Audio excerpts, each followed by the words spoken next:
आई वडिलांनी पण फॉलो करायला सायबर पाहिजे. हायजीन हा सुद्धा खूप महत्वाचा विषय की आहे. मला आई वडील वेळ देतात, वेळ मुलांना सोबत डिस्कस जेवण करता करता केलं तेही काळजी घ्या आणि या सगळ्या गोष्टी मुलांसोबत चर्चा करा आणि जसं आपण नॉर्मली सगळ्या गोष्टी मुलांसोबत शेअर करतो तशाच ह्या सुद्धा गोष्टी मुलांसोबत शेअर झाल्या पाहिजे.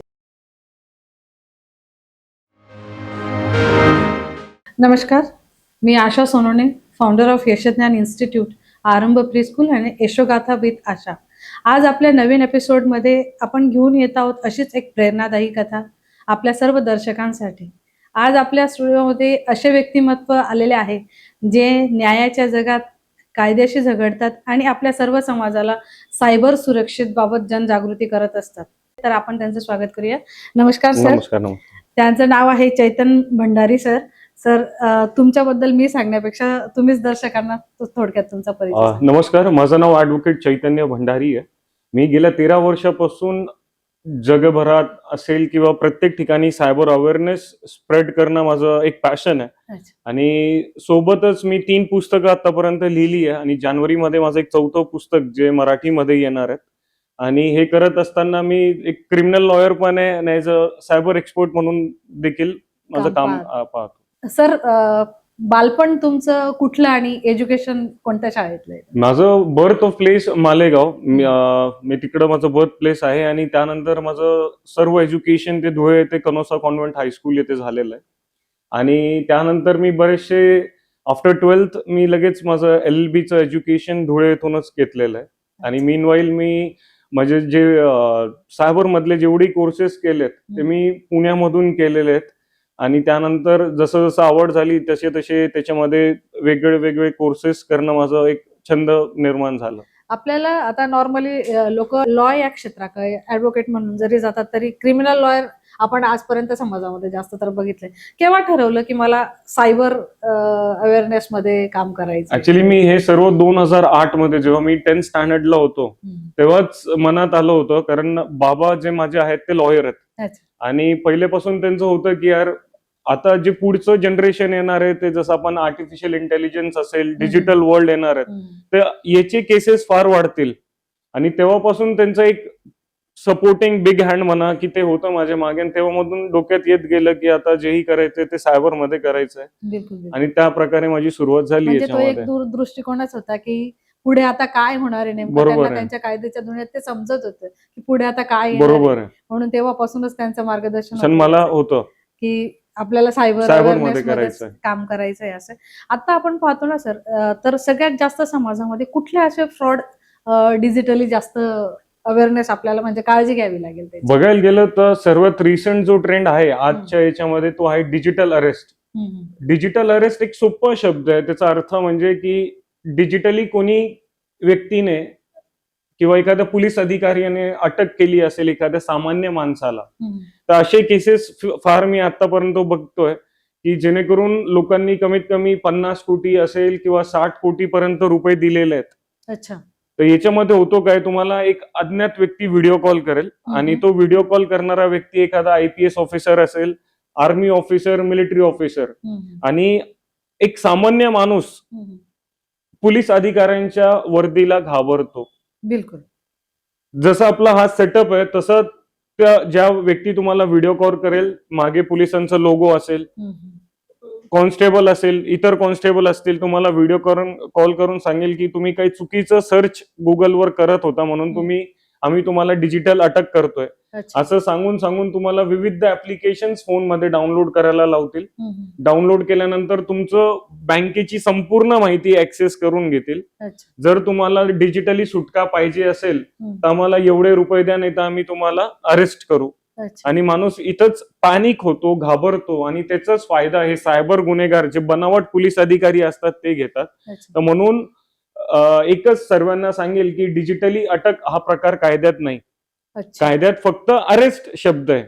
डिजिटल अरेस्ट हे सायबर गुन्हेगारांनी घडून आणलेला शब्द. कायद्यामध्ये डिजिटल अटक असं जर करताच येतच नाही. म्हणजे फक्त पोलीस अधिकारी नव्हे तर इव्हन न्यायाधीश लोकांच्या नावाने देखील व्हिडिओ कॉल येतात की असं गुन्हा केला, आम्ही तुम्हाला आजच शिक्षा देतोय. नाही काय करायचं असेल तर आम्ही साहेबांना मॅनेज करतो, तुम्ही आम्हाला एवढे पैसे ऑनलाईन टाका. म्हणजे हे ही सर्व सगळ्यांसाठी खूप महत्वाची गोष्ट आहे की डिजिटल डिजिटल अटक. अरेस्ट हा प्रकारच नाहीये. जर तसा व्हिडिओ कॉल येत असेल तर आपल्या दर्शकांसाठी पण ही खूप इम्पॉर्टंट माहिती आहे की डिजिटल अरेस्ट हा प्रकारच नाहीये. ते फक्त ऑनलाईन सायबर फ्रॉड जे आहेत त्यांनी फक्त क्रिएट केलेली एक संकल्पना आहे. तर असं जर तुमच्या सोबत होत असेल तर तुम्ही नक्की याच्या पुढे काळजी घ्या या सगळ्या गोष्टींची. आणि अज्ञात नंबरने व्हिडिओ कॉल येत असेल, साधा फोन कॉल असेल तर डायरेक्टली रिपोर्ट ब्लॉक करा. त्या व्यक्तीला जर तुमच्याकडे नंबर सेव्ह नसेल तर अशा व्यक्तींचा व्हिडिओ कॉल उचलण्याची काही आवश्यकता नाही. त्याला गरज असेल तर तुम्हाला एक नॉर्मल कॉल Normal करून call विचारून घेईल की काय आहे काय नाही. बिलकुल बिलकुल. म्हणजे तुम्हाला जर नंबर सेव्ह नसेल आणि जर तो कॉल येत असेल तर बिलकुल रिसिव्ह करू नका. कारण ज्यांचे नंबर आपल्याकडे सेव्ह आहेत त्यांच्याशीच आपलं काम पटू शकतं. इतर बरोबर आहे. कुठलेही कॉल रिसिव्ह करायची मला वाटत नाही काही गरज आहे. गरजच नाही. आणि आता तर ही एवढी सेफ्टी आपल्याला सगळ्यांनाच ठेवावी लागेल. सर आता हे डिजिटल युग आहे, टीनेजर्स आहेत आणि कुठलाही टीनेजर म्हटलं तर प्रत्येकाच्या हातामध्ये मोबाईल दिसतोय. तर जास्तीत जास्त कुठला असा हे आहे मुलांच्या बाबतीत काळजी घेण्यासारखा विषय की ती पर्टिक्युलर त्यांनी फॉलो केलं पाहिजे असं? पहिली गोष्ट, मुलांनी तर फॉलोच करायला पाहिजे, त्यापेक्षा त्यांच्या आई वडिलांनी पण फॉलोअप करायला पाहिजे की ते किती वेळ त्यांना देत आहेत, किती वेळ तुम्ही त्यांच्याशी संवाद साधतायत. बिलकुल. तुम्ही तुमच्या कामात असाल, तुमचे हसबंड कामात असणार आहेत, पण मुलांकडे तुम्ही एक नवीन मित्र स्वतःहून त्यांना घेऊन दिलेले विकत, तो आहे मोबाईल. बिलकुल. त्या मोबाईलमध्ये मुलं काय सर्च करतात काय नाही त्याच्यासाठी बरेचसे पॅरेंटिंग सॉफ्टवेअर्स आहेत. पण हे सॉफ्टवेअर युज करणं मला असं योग्य वाटत नाही. सॉफ्टवेअर पेक्षा मला तर एकच वाटेल की मुलांना एका मित्र समजून जर तुम्ही विचारणा केली, त्याला वेळ दिलं, कारण ह्या मोबाईलने तुमचं मुलांमध्ये गॅप क्रिएट केलेलं आहे. कारण आजच्या आईला मी डिजिटल आई म्हणतो, ज्याचं कारण ती स्वतः पण रील बनवेल आणि मुलांना पण रील बनवायला देईल, जेणेकरून दोघं व्यस्त राहतील. तू तुझं काम कर, मी माझं काम करेल. पण जर तुम्ही आई वडिलांनी एकमेकांनी त्यांना वेळ दिलं आणि असं जरी समजून सांगितलं की अशी ऍप्लिकेशन्स आहेत, हे डाउनलोड करू नको, फेसबुक तुझं एज काय आहे, 15 नंतर युज करायचं, आता युज करायची आवश्यकता नाही, व्हॉट्सअप काय असतं, हे सर्व गोष्टी तुम्ही त्यांना शिकवा.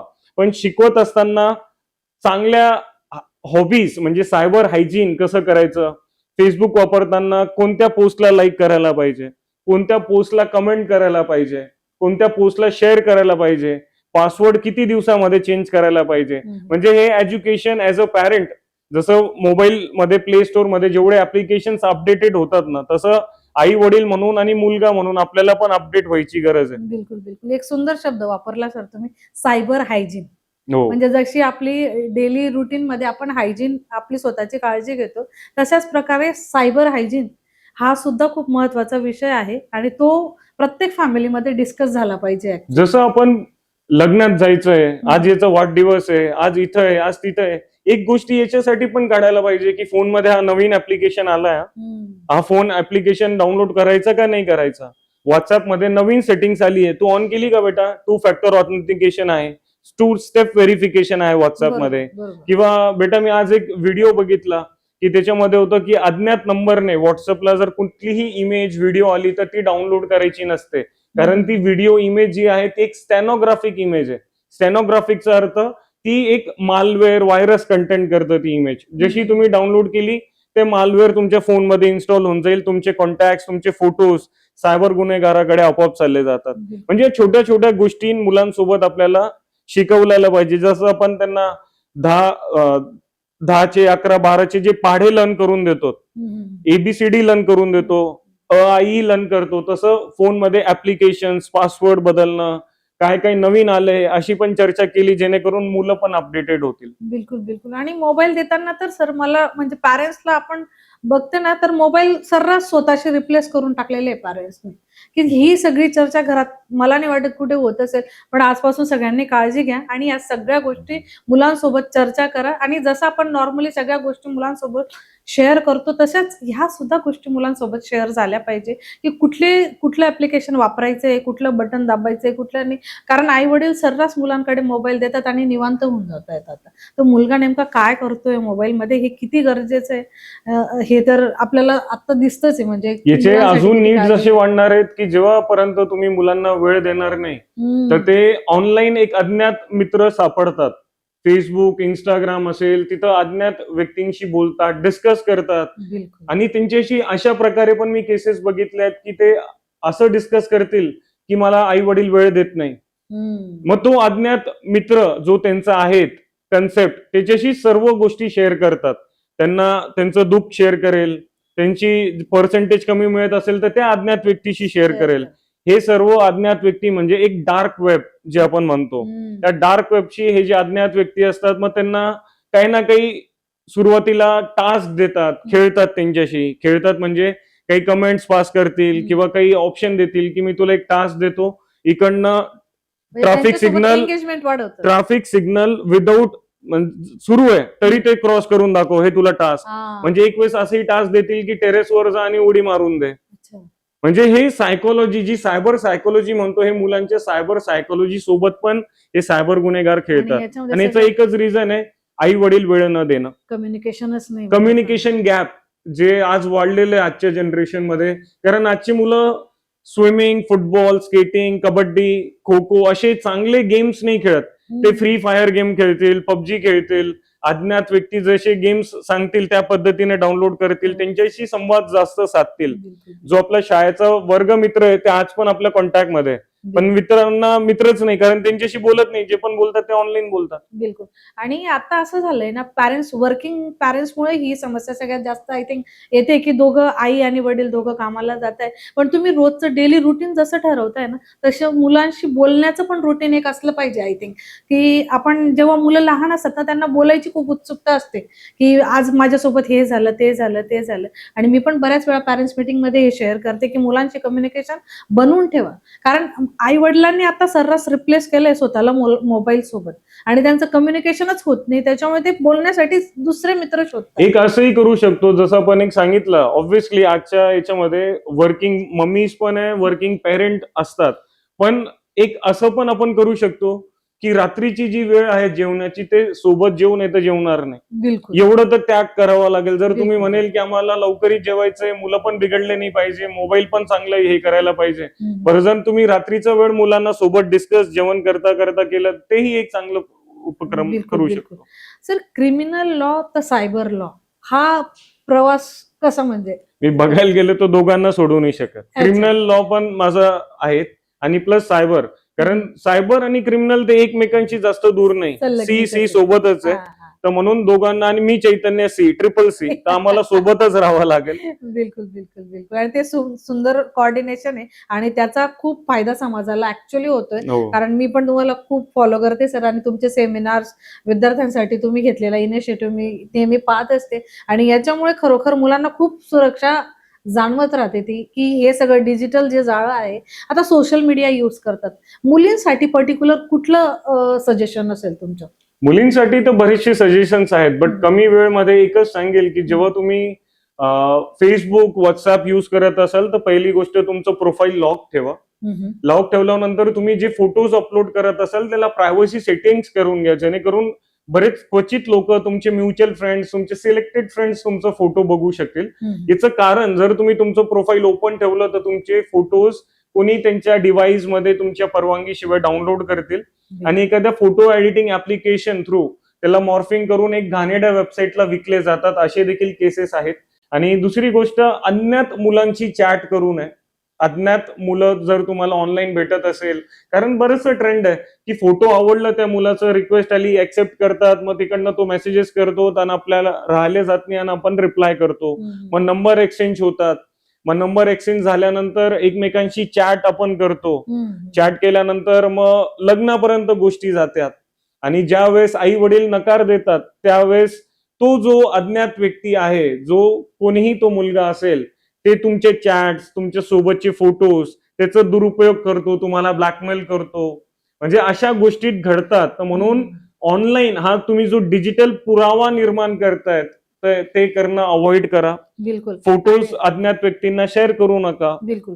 आणि आपल्या चर्चेमध्ये हा पण विषय झाला होता की तुम्हाला ब्रेकअपच करायचंय तर पूर्ण डिजिटली पण ब्रेकअप झालं पाहिजे. ते जस्ट डिस्कस करताना मी आपल्याला एकच सांगितलं होतं की पूर्वीचे ब्रेकअप्स जे व्हायचे ना, की माझे गिफ्ट देऊन दे, माझं जे खर्च केलंय तुझ्यावर ते देऊन दे, पण आजची डिजिटल ब्रेकअप्स कसे करायला पाहिजे की जेणेकरून माझे फोटोज डिलीट कर, माझा चॅट्स डिलीट कर, माझ्यासोबत जेही क्षण त्या मोबाईल मध्ये असतील ते सर्व डिलीट कर. त्याला डिजिटल ब्रेकअप म्हणतो, जेणेकरून त्यावेळेस माझ्या इंडियन डॉटर्स सेव्ह राहतील. नाही तर बरेचदा त्यांच्यासोबत सायबर फ्रॉड्स किंवा जे गुन्हेगार आहेत त्यांना ब्लॅकमेल करून दुसऱ्या गोष्टी फ्युचर लाईफ मध्ये ते सगळं बॅक ऑफ द माइंड चालू राहत असतं आणि मग ती जी लाईफ आहे ती सगळी स्पॉइल व्हायला सुरुवात होते. आजपर्यंत सर तुम्ही खूप साऱ्या विद्यार्थ्यांना मार्गदर्शन केले, आता आम्हीच किती लेक्चर तुमचे अटेंड केलेले आहे सायबर अवेअरनेस साठी. अशी एखादी केस जी एकदम चॅलेंजिंग वाटली असेल तुम्हाला आतापर्यंत? चॅलेंजिंग मला आतापर्यंत केसेस बरेचसे आल्यात, पण एक अवेअरनेस करत असताना एक केस अशी होती, मी 86 इयर्स चे सिनियर सिटीजन्स, 86 त्यांचं एज होतं आणि त्या एज मध्ये ते सडनली मी त्यांना भेटलो आणि त्यांनी जी गोष्ट मला सांगितली त्यावेळेस मी शॉक झालो की अशा लोकांसोबत पण फ्रॉड होतो. आय वॉज लाईक की यार ठीक आहे 70-80च्या आतच असेल, बट 86 त्यावेळेस मी शॉक झालो, कारण त्यांच्याकडनं नियर अबाउट 7 कोटी रुपये गेले होते, 7 crores. आणि ते ऐकलं त्यांचं कारण होतं डेटिंग ऍप्स, डेटिंग वेबसाईट जे असतात की मुलींना डेट करायचं, त्या वेबसाईट्सला त्यांनी व्हिजिट केलं आणि एवढे पैसे गेले. आणि ते टफ न सांगता असं होईल की आपण एवढी अवेअरनेस करतो आणि अशा सारखे जर लोक फसत असतील अशा फेक ऍप्लिकेशन्स किंवा फेक वेबसाईटच्या नादात, तर कधी कधी वाईट वाटतं.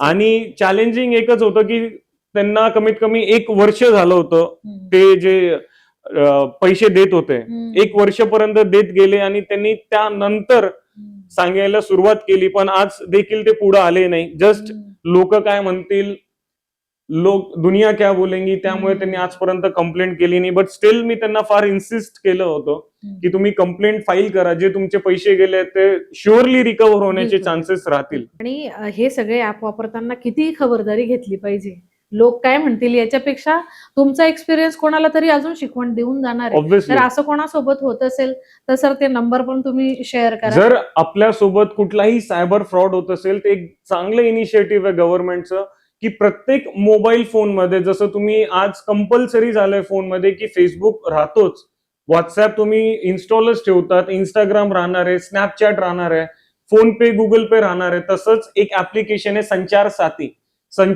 ऍप्लिकेशन. जर तुम्ही डाउनलोड केलं ते एक सर्वात बेस्ट ऍप्लिकेशन आहे. त्या ऍपमध्ये तुम्हाला सर्व गोष्टी मिळणार आहे. सर्व गोष्टी म्हणजे पहिली गोष्ट, त्या ऍपमध्ये जर तुमचा फोन चोरीला गेला असेल तर त्या संचार साथी ऍपच्या माध्यमातून तुम्ही कंप्लेंट करू शकतात. CEIR.gov.in ह्या पोर्टलला तुम्ही कंप्लेंट करू शकतात. प्लस तुम्हाला माहिती नसेल की तुमच्या आधार कार्डशी किती सिम कार्ड लिंक्ड आहे.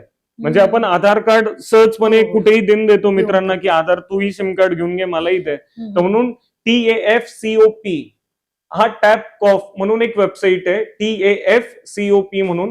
तर सर सर्च केलं तर तुम्हाला तुमचं मोबाईल नंबर इन्सर्ट करायचंय आणि एक कॅपिटल इन्सर्ट केल्यानंतर तुम्हाला लिस्ट ऑफ सिम कार्ड दिसेल की जे तुमच्या आधार कार्डशी लिंक्ड आहे. म्हणजे एक संचार साथी ऍप्लिकेशन डाउनलोड केल्यानंतर तुम्हाला एवढ्या छान गोष्टी शिकायला मिळतात बसल्या बसल्या.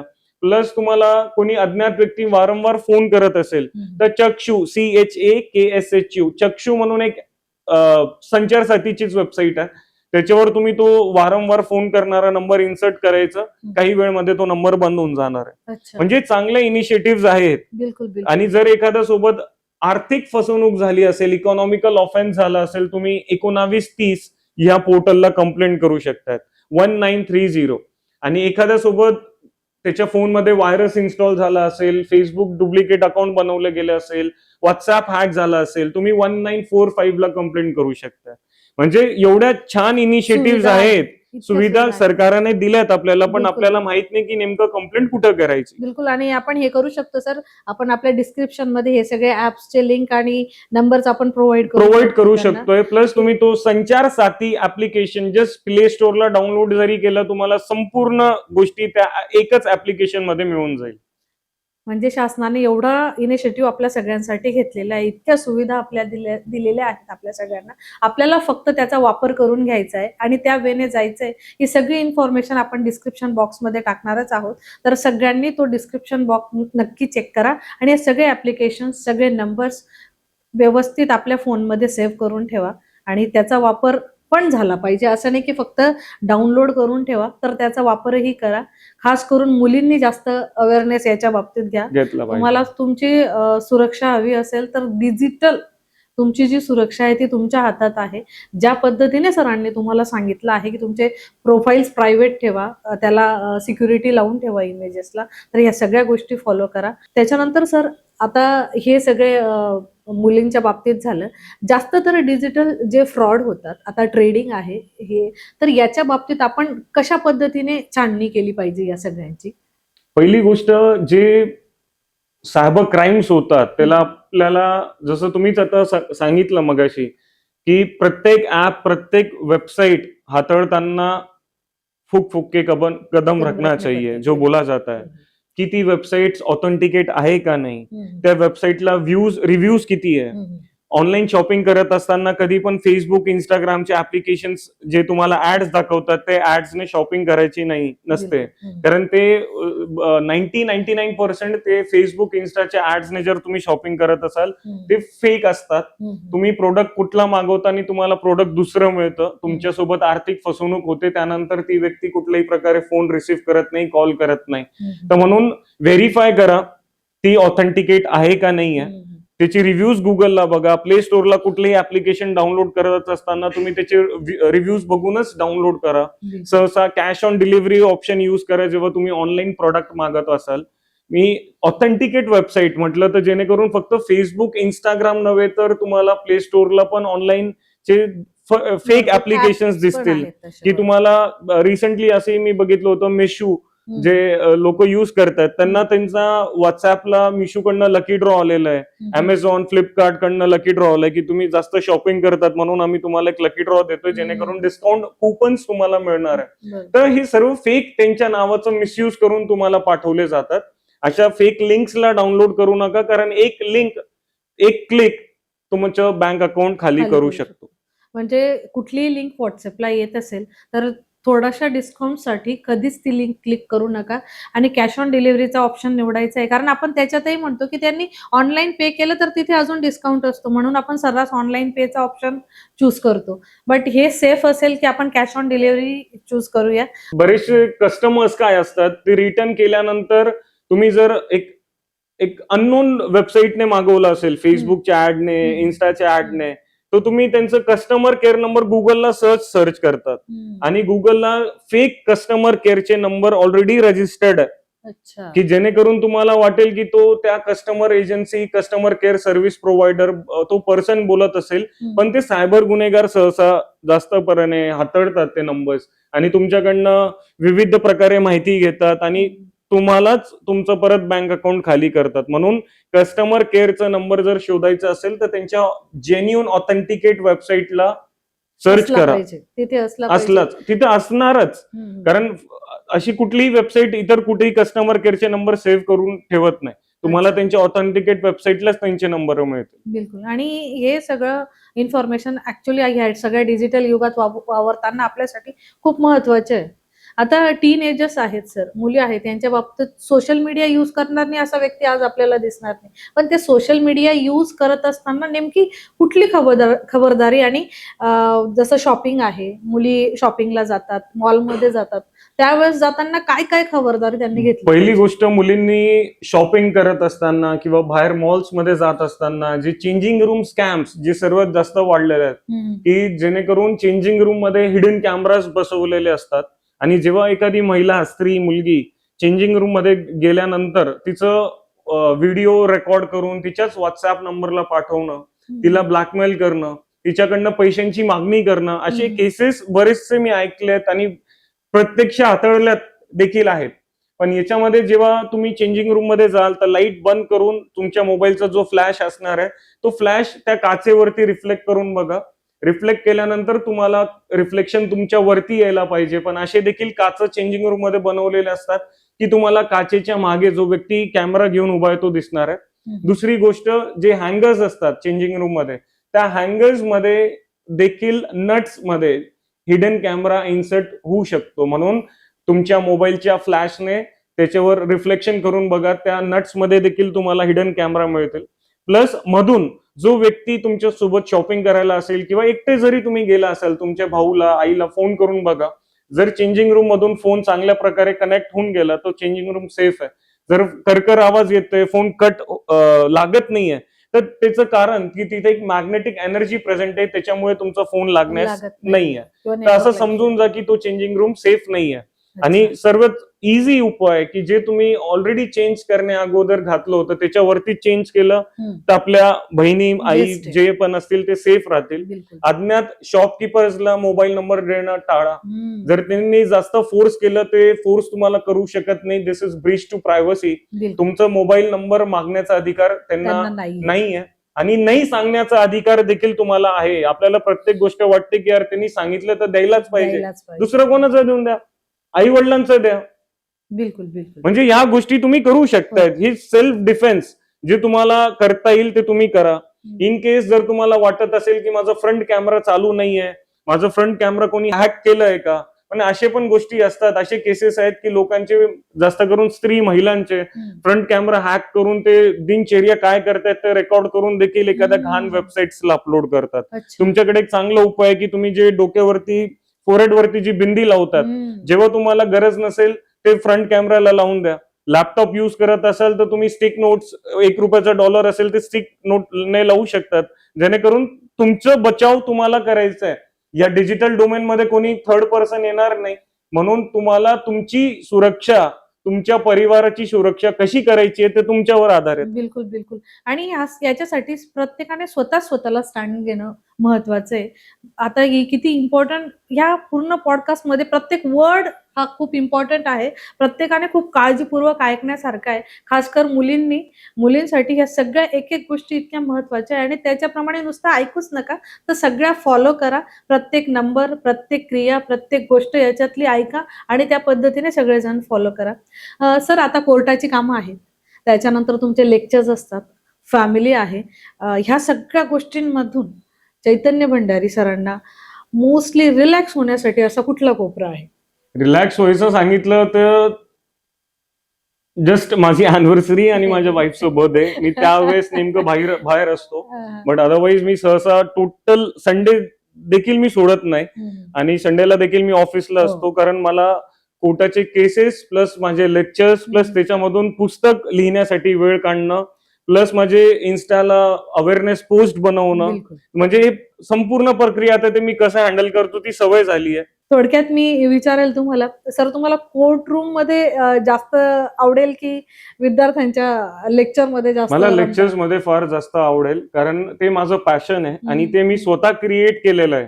कारण सायबर हा डोमेन मला फार नवीन होता आणि त्यानंतर जसं मी याच्यामध्ये शिरलो, प्रत्येक विद्यार्थी असेल, पोलीस ऑफिसर असेल, पोलिसांना ट्रेनिंग देणं, न्यायाधीशांना ट्रेनिंग देणं, प्लस महिला मंडल्स असेल, तर हे माझं पॅशन बनत गेलं. आणि ते मला तुम्ही कितीही वाजता मला रात्री 2लाही लेक्चर ठेवलं तरी आय एम रेडी, की मला सर्व तोंडी पाठ आहे की मला अवेअरनेस काय करायची आणि काय बेसिक कन्सेप्ट प्रत्येक विद्यार्थ्यांमध्ये पाहिजे मी त्यांना शिकवून दे. बिलकुल बिलकुल. आता नवीन जे मुलं आहेत ज्यांना लॉ कडे यायचं आहे, क्रिमिनल लॉयर्स, आणि पहिले तर मुलांचे ही कन्सेप्ट आहे की लॉ केल्यानंतर advocate, as a advocate income एवढं जनरेट होत नाही.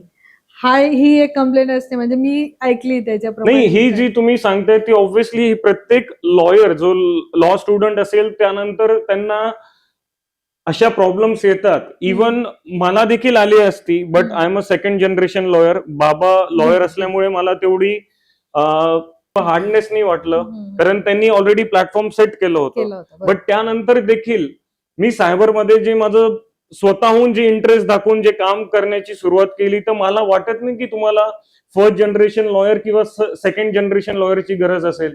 तुम्ही जर one man show, one man army जरी असेल तर तुम्ही ह्या लॉ डोमेन मध्ये स्वतःचं अस्तित्व निर्माण करू शकताय. सर, अजून कुठला असं गोष्ट असेल जी आपली राहिली असेल आणि तुम्ही सांगू इच्छिता? बेसिक एकच गोष्ट सांगेल प्रत्येकाला, की एखाद्या व्यक्तीसोबत जेव्हा सायबर फ्रॉड होतो तो घाबरतो फार, तर घाबरणं हा सोल्युशन नाही. जर तुमच्या सोबत आर्थिक गुन्हा झाला असेल, इकॉनॉमिकल ऑफेन्स, तो ₹1 असेल का 1 कोटीचा असेल, तर घाबरू नका. 1930 ला कंप्लेंट करा. cybercrime.gov.in ह्या वेबसाईटला कंप्लेंट करा. कारण बरेचसे लोक मला फोन करतात की चैतन्य माझ्यासोबत फ्रॉड झालाय, माझे एवढे पैसे गेले, ते मला ऐकू नका. मी ऐकण्यास रेडी आहे, बट त्याच्या अगोदर तुम्ही 19:30 ला कंप्लेंट करा ना.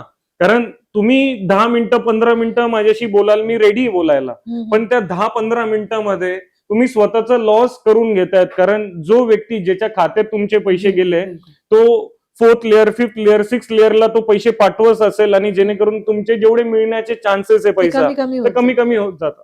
म्हणजे ही बेसिक सेन्स आहे. लोकांना वाटत असेल की यार चैतन्य फक्त 1930 ला कंप्लेंट करायला लावतो, बोलत नाही, पण मी बोलल्यानंतर तुमचं एवढं मोठं लॉस होणार आहे. तर म्हणून 1930 ला कंप्लेंट करा. कमांडिंग ऑफिसर्स असतील ते त्वरित ती प्रक्रिया सुरू करतात, तुमचा पैसा थांबवतात, समोरच्या खात्यामध्ये गेला असेल तर फ्रीज करतात. दुसरी इम्पॉर्टंट गोष्ट, बँक तुमच्याकडून SMS अलर्ट, ईमेल अलर्ट चे चार्जेस घेते. बिलकुल. जर तुम्ही 100 रुपये काढले असेल किंवा 1000 रुपये काढले असेल, तुम्हाला त्याचे मेसेज येणार आहे, आणि त्या SMS येण्यासाठी तुम्ही बँकेला कायदेशीर पैसे देतात. तसंच तुम्ही ATM मशीन्स मध्ये जेव्हा व्हिजिट करतात, पैसे काढण्यासाठी जातात, तेव्हा तुम्ही ती रिसीट का घेतात, हा माझा तुम्हाला प्रश्न आहे. अच्छा, मला कारण माझ्याकडे ते रेकॉर्ड असलं पाहिजे की मी ट्रान्झॅक्शन केलं आहे. पण ती रिसीट कधी घरी येत नाही, तर डस्टबिन मध्येही जात नाही, तर डस्टबिनच्या बाहेर कुठं ना कुठं ती रिसीट पडलेली असते, हे हो किंवा नाही. मी पडलेल्या बऱ्याच रिसिप्ट बघते, पण मी स्वतः मात्र माझी रिसिप्ट, त्याचं रिझन असं आहे मॅम की ती फ्रीची रिसीट आहे. बिलकुल. त्या रिसीटची तुम्हाला आवश्यकता नाही, कारण SMS आणि ईमेल तुम्हाला येणार आहे. बिलकुल. ती रिसीट बरेचसे लोक not only you but dustbin मध्ये न टाकता बाहेर पडलेली असेल किंवा डस्टबिन मध्ये टाकून देतात. त्या रिसीट मध्ये तुमचं संपूर्ण बँकेची गोपनीय माहिती असते. भले काही क्रॉस असेल, बट हे सायबर गुन्हेगार तो डम डेटा, तो जो रिसीट वेस्ट मटेरियल आपण म्हणू, तो मागवतात, त्याची स्टडी करतात. मग तुम्हाला बँकेकडनं फोन यायला लागतं, मग तुम्हाला KYC साठी येईल, त्यांचं कार्ड एक्सपायर होणार आहे, तुमचं क्रेडिट कार्ड बंद होणार आहे, असे विविध प्रकारे जे फोन कॉल्स येतात ना, त्यांची सुरुवात इकडनं होते. तर म्हणून रिसीट्स घेणं टाळा. इम्पॉर्टंट असेल तेव्हा रिसीट्स घ्या, बट त्याला प्रॉपर पद्धतीने डिस्पोज करा, जाळून द्या किंवा प्रॉपर जसं तुम्हाला योग्य वाटेल डिस्पोज तसं करा. आणि होत असेल तर ATMच्या मागे जो CVV नंबर असेल, जसं 10 आकडा मोबाईल नंबर तुम्हाला पाठ असेल स्वतःचा, तसं आजपासून हा व्हिडिओ बघून 13 आकडी नंबर लक्षात ठेवायचे. तो ATM कार्डचा जो CVV नंबर आहे तो पण लर्न करून ठेवा, आणि तो एक ब्लॅक मार्करने रब करून घ्या. अच्छा. जेणेकरून इन केस तुमचं ATM कुठं हरवलंय तर तुमच्या सोबत काही फ्रॉड होणार नाही. खूपच महत्वाची माहिती. ही एक छोटीशी रिसिट सुद्धा आपलं बँक अकाउंट रिकामा करू शकतं. तर याच्या पुढे जेव्हाही तुम्ही ATM मधून पैसे काढताय, तर तुमची जी रिसिप्ट गरज असेल तरच घ्या, नसेल गरज तर तुम्ही रिसिप्ट घेऊच नका, आणि घेतली असेल तर तिला व्यवस्थित सांभाळा, जेणेकरून ती चुकीच्या हातात पडणार नाही आणि तुमचा लॉस होणार नाही. शेवटचा संदेश काय देऊ इच्छिता सर तुम्ही दर्शकांना? एक चांगली गोष्ट, एक चांगलं गॅजेट आपल्याला मिळालंय. म्हणजे मी फेसबुक, व्हॉट्सअप, इंस्टाग्राम वापरू नका असं सांगत नाही, पण ते वापरताना तुम्हाला काय काय प्रिकॉशन्स घ्यायचे तेवढं त्याबद्दल मी तुम्हाला सांगेल. आणि ऑनलाईन या सर्व गोष्टी वापरताना मी माझा स्वतःचा एक्सपिरियन्स सांगतो. मी बरेचसे चांगले माणसं जोडलेले आहेत. मी ज्या व्यक्तींना ओळखत नव्हतो ते पूर्ण इंडियामध्ये माझं सायबर अवेअरनेस फाउंडेशनचं काम बघतायत. जस्ट ऑनलाईन मिळाले, चांगली मैत्री झाली, पण ही चांगली ती आपल्यावर पण डिपेंड करतं की आपण त्यांच्याशी कसं बोलतो आणि तो व्यक्ती खरंच जेन्युइन आहे का नाही. तर एक चांगलं गॅजेट दिलं, त्याला चांगल्या प्रकारे वापरा, जेवढी गरज असेल तेवढंच यूज करा. प्रत्येक गोष्ट फेसबुकला अपलोड करायची नसते. आज लग्न आहे, आज कार्यक्रम आहे, आज हळद आहे, किंवा आज कुठलीही गोष्ट असेल, बाहेर फिरायला चाललोय, बाहेर इथं जाणार आहे, आज इथं थांबणार आहे, आज इथं मी हे करणार आहे, प्रत्येक गोष्टी सोशल मीडियावर अपलोड करण्यापेक्षा तो जो क्षण तुम्ही एन्जॉय करताय ना, तो क्षण एन्जॉय करा. त्या गोष्टी अपलोड करण्यामध्ये वेळ घालू नका, कारण ते अपलोड करताना तुम्ही स्वतःचा डेटा लोकांना देऊन टाकताय. तर प्लीज बी अवेअर. ते स्वतःच्या सुरक्षेसाठी पण थोडं हानिकारक होऊ शकतं की तुम्ही कुठे आहात हा पूर्ण तुम्ही इन्फॉर्मेशन सोशल मीडियाला शेअर करताय. तर तुम्हाला कुठे फिरायलाही जात असेल तर आय थिंक तुम्ही घरी आल्यानंतर ते पोस्ट करा, डिले करा. असं गरज नाही, फेसबुक नाही सांगत तो आत्ताच फिरतो, तो आत्ताच अपलोड कर. बरोबर. तुम्ही घरी आल्यानंतर 3 दिवसाने पण अपलोड केलं तरी लोकांना काय वाटणार आहे की अरे हा तू तिथं गेला होता. तुम्हाला तेच ऐकायचं असेल ना लोकांकडून, तू गोवाला गेला होता, तू दुबईला गेलाय, ते 2 दिवसानंतर ऐकून घ्या. बिलकुल. आणि आणि सरांचे खूप सुंदर काम करते सायबर अवेअरनेस फाउंडेशन सरांनी स्थापन केलेले आहे. त्या फाउंडेशन थ्रू खूप सुंदर काम चालू असतं, तर लोकही जुळू शकतात आय थिंक त्या फाउंडेशन Obviously. सोबत. तर त्या फाउंडेशन सोबत पण जुळा. आणि फ्रॉड जो आहे तो कोणासोबतही होतो. तर मोस्टली मला वाटतं सर याच्यात एक गोष्ट माझी लक्षात अशी आली, की मुलांसोबत जर फ्रॉड होत असेल आणि ते मुलं जर तुमच्याकडे शेअर करावं असं जर तुम्हाला वाटत असेल, तर आय थिंक पॅरेंट्सचा हा सगळ्यात मोठा रोल असेल, की इतका ट्रस्ट बिल्डअप करून ठेवा मुलांसोबत, की त्यांच्यासोबत काहीही झालं तरी त्यांनी तुमच्याशी शेअर केलं पाहिजे, की हा ट्रस्ट तुम्ही मुलांना द्या, की बेटा तुझ्यासोबत काहीही झालं मी आहे. इतका ट्रस्ट ज्या दिवशी मुलांसोबत पॅरेंट्सचा येईल ना, तर कुठलाही फ्रॉड झाला तरी सुद्धा मुलं येऊन पहिले पॅरेंट्सशीच शेअर शेअर करतील. करतील. आणि ही सगळ्यात सुरक्षित वाट असेल त्यांची, की पॅरेंट्सला सांगितलं म्हणजे हे सगळे ऍप्लिकेशन नंबर्स पटापट लवकर ऍक्टिव्हेट करायला हेल्प होईल आणि 100% मुलं अजून जास्त चांगले सुरक्षित असतील. सो ही होती आज सरांची यशोगाथा आणि समाजाला या डिजिटल युगामध्ये खूप उत्तमरित्या मार्गदर्शन करत आहेत. आणि आज आपल्या यशोगाथाच्या मार्फत सरांनी खूप अशी इम्पॉर्टंट प्रत्येक शब्द या यशोगाथेमधला या एपिसोडमधला खूप महत्वाचा आहे. खूप काळजीपूर्वक ऐका आणि सगळ्या गोष्टी खूप सुंदररित्या फॉलो करा. आणि सर खूप खूप थँक्यू. तुम्ही Thank you, इतकी thank you. इम्पॉर्टंट इन्फॉर्मेशन या सगळ्या पूर्ण पॉडकास्टमध्ये एक एक वर्ड अत्यंत महत्वपूर्ण सांगितलेला आहे. याच्यातून खूप लोकांना मदत होणार आहे, खूप मुलींना मदत आय थिंक खूप पॅरेंट्सचे कान पण उघडणार आहेत. सो त्यांनी ऐकावं आणि नक्की आपल्या मुलांच्या सुरक्षिततेसाठी स्वतःचा इनिशिएटिव्ह घ्यायला सुरुवात करावी. मुलांशी चर्चा करायला सुरुवात करा. पासवर्डच्या बाबतीत असेल, सोशल मीडियाच्या बाबतीत असेल. इतकी हेल्दी कम्युनिकेशन जेव्हा स्टार्ट होईल घरामध्ये, तेव्हा मुलं अजून जास्त तुमचं नातंही घट्ट होईल आणि मुलंही सुरक्षित राहतील. सो हा होता आजचा पॉडकास्ट, आजची सगळी सुंदर माहिती. तर अशाच वेगवेगळ्या कथा आपण तुमच्यासाठी प्रत्येक एपिसोडमध्ये घेऊन येतो आणि याच्या पुढेही आपण सुंदररित्या ह्या सगळ्या कथा तुमच्या सेवेसाठी आणणारच आहोत आणि तुमचं मार्गदर्शन या सगळ्या संघर्षमय कथांमधून होणारच आहे. सो या सगळ्या कथा, या सगळ्या रिअल स्टोरीज ऐकण्यासाठी आपल्या यशोगाथा विथ आशा या चॅनलला नक्की लाईक, शेअर आणि सबस्क्राईब करा. Thank you so much.